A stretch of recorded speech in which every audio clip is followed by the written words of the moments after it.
My Republican colleagues are here today pretending that Joe Biden is still president so that they can have someone to beat up on for their failures. But just in case my colleagues across the aisle don't get it, let me make it clear to you. Republicans are in charge here in the House. Republicans are in charge over in the Senate.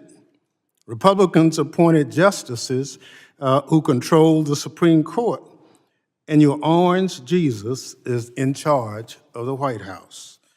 Republicans on this committee want to have a hearing to air their grievances about the Biden-Harris administration because under the Trump-Musk administration, planes have been crashing out of the sky, the price of eggs has skyrocketed, tens of thousands of Americans have lost their jobs, and Russia and China are celebrating.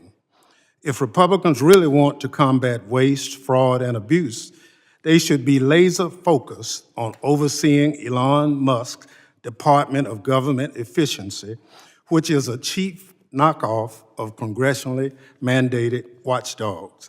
Elon Musk's DOGE not only is redundant, but also is a direct threat to the homeland security.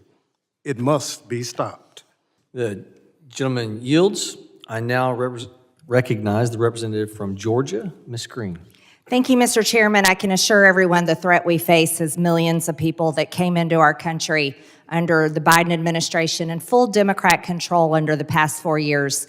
In Joe Biden's first few days and months as president and full Democrat control of this country, the Biden administration stopped construction of the border wall, unlawfully granted mass parole. That means he let thousands and thousands of people in this country every single day, expanded the grounds for claiming asylum to pretty much anybody and everyone, implemented catch and release. Oh, if they caught him, they just released him in with here's some paperwork, here's a free flight, here's a bus ticket, and if you make it to New York City, taxpayers in New York and other sanctuary cities will pay for you to stay. He terminated cooperative agreements and took just about every action possible to facilitate the largest invasion of our country and create the highest national security threat in our homeland that our country has ever faced. Ask any angel parent how they feel today about federal workers losing their jobs. You know what they're going to say? They're going to say the United States government failed our family because our child or family member were murdered by an illegal alien that shouldn't have been in this country. Ask Laken Riley's mother how she feels about that.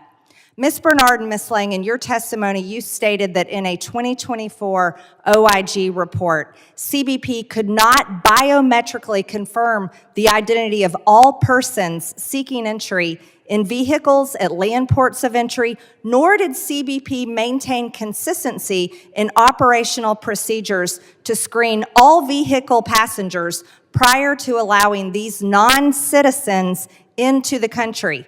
We knew that CBP wasn't verifying the identities of people crossing the border in between ports of entry, but they weren't even able to fully identify people at ports of entry in cars. That would be like us opening up our doors to our house, opening up our windows, and not checking to see who's coming in with our children in our house. You also testified that OIG assessed DHS's actions related to the screening process of suspected terrorists, and in 2022, CBP missed multiple opportunities to verify that an apprehended alien was a positive match for the terrorist watch list before releasing the migrants into the community. Terrorist watch list, ladies and gentlemen. This included not providing information requested by the FBI's Terrorist Screening Center, which would have confirmed a positive match. So these were the policies of the Biden administration, just to be clear. The Democrats had full control, and they allowed millions of people in the country.